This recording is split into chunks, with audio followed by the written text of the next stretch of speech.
The morning sun hadn't fully risen, yet chaos was already unfolding in the world of jujutsu sorcery. Amid the wreckage of a cursed object incident, a tall figure in blindfolds approached casually. This was no ordinary man. He was Satoru Gojo, the strongest sorcerer and the teacher of Tokyo Jujutsu High's first-year students. He leaned forward, speaking playfully to a boy lying on the ground. Morning, so which one are you now, Fushiguro? Looking around with a teasing tone, he continued. Where's Senpai, huh? I'm the teacher for the first years at Jujutsu High, Satoru Gojo. Standing beside him was a teenager, Yuji Itadori. Gojo gave him a casual glance and dropped the bombshell. Not sure if you should be worried about other people right now. What's up with this?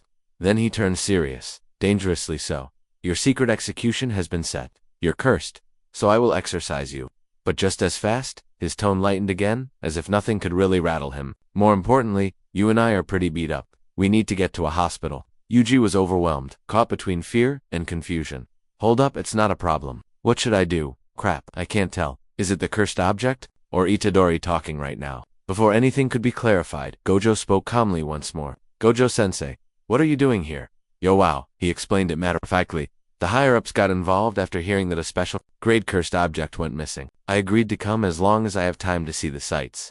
Even in chaos, Gojo found time to joke. I should show all the second years. Man, you're really messed up. I wasn't gonna come at first. Gojo turned to Yuji, serious now.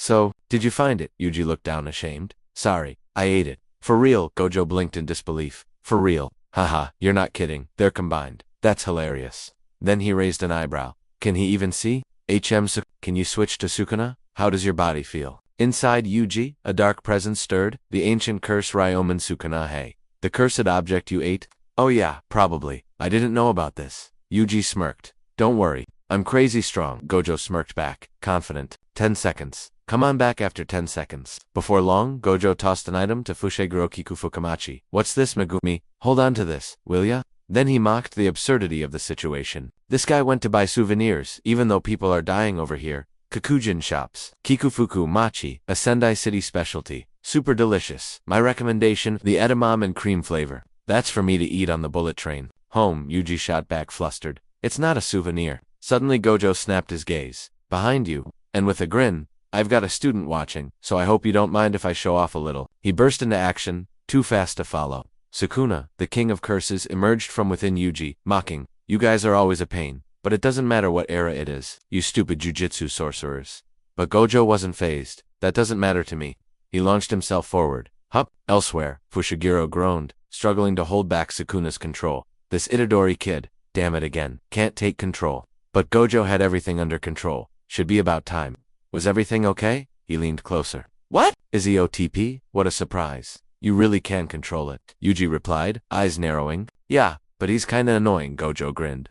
I can hear his voice. It's a miracle. Fushiguro looked to the side. That's the only side effect. Gojo answered coolly. He's knocked out. That's what I did. He's heavy. What did you do? Gojo lifted Yuji, evaluating his potential. He might have potential as a vessel. Fushiguro hesitated. If he wakes up and isn't possessed, he must be executed under the regulations of Jujutsu even if he is potentially a vessel. Gojo frowned. Okay, question for ya? What do I do with him? Yuji, still dazed, whispered. But I don't want to let him die. Fushiguro replied. Haha, is that a personal opinion? Gojo smiled. Yes, a personal opinion. Please do something about it. And with resolution, leave it to me. Precious student's request. He stood up tall. You're gonna be executed. So with that, let me reiterate. Then paused. Hey men, I tried. This story doesn't make sense so far. Gojo chuckled. We're suspending the sentencing. An execution is an execution.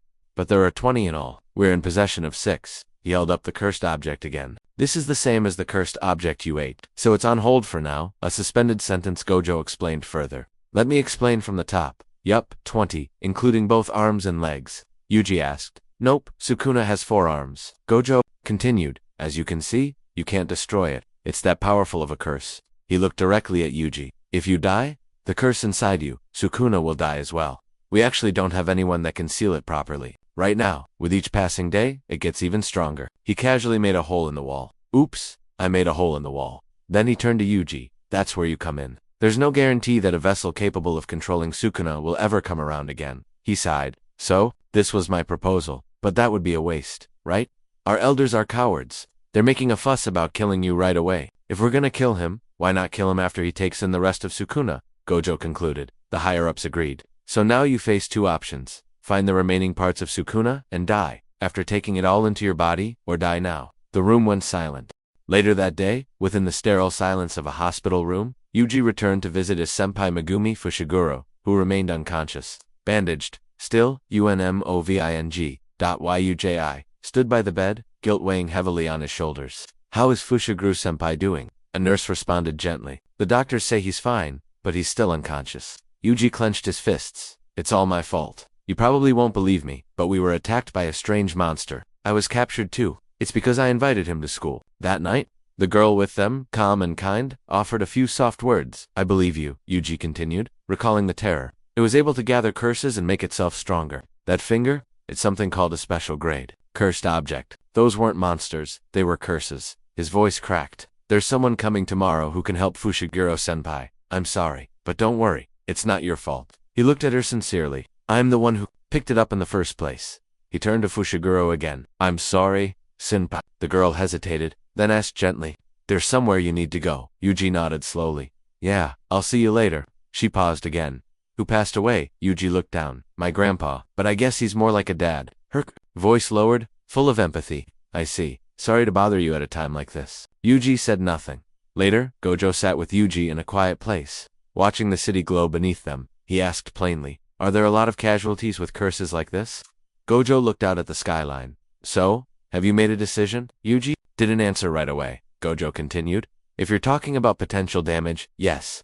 Well, this is a pretty unusual circumstance. It's considered lucky if you're able to die normally after running into a curse. He glanced at Yuji, somber. Finding a body, even if torn apart, still might be considered alright. Then his tone sharpened. Pick your hell. Yuji listened. Silently, if you were to start investigating the remains of Sukuna, you'd probably witness some gruesome scenes. I can't even guarantee that you won't be a victim one day. Gojo turned to him. You're a strong kid, so help people. Yuji finally asked the question, weighing on him. Will there be fewer people killed by curses if all of Sukuna is eliminated? Gojo nodded firmly. Of course. Yuji looked down at his hand, remembering the cursed finger. Now that I look at it again, it's pretty disgusting. Do you still have that finger? He held it up hesitantly. Yeah? What's gonna happen? Gojo smirked. That's number 2. 1/10 of the way there. Yuji sighed, almost laughing through the disgust. Ha crick. Haha gross. So gross I can laugh. Ugh. Gojo's tone changed. It was clear now, Yuji was special. It's confirmed, it's not just his body's resistance. He's able to control Sukuna without a problem.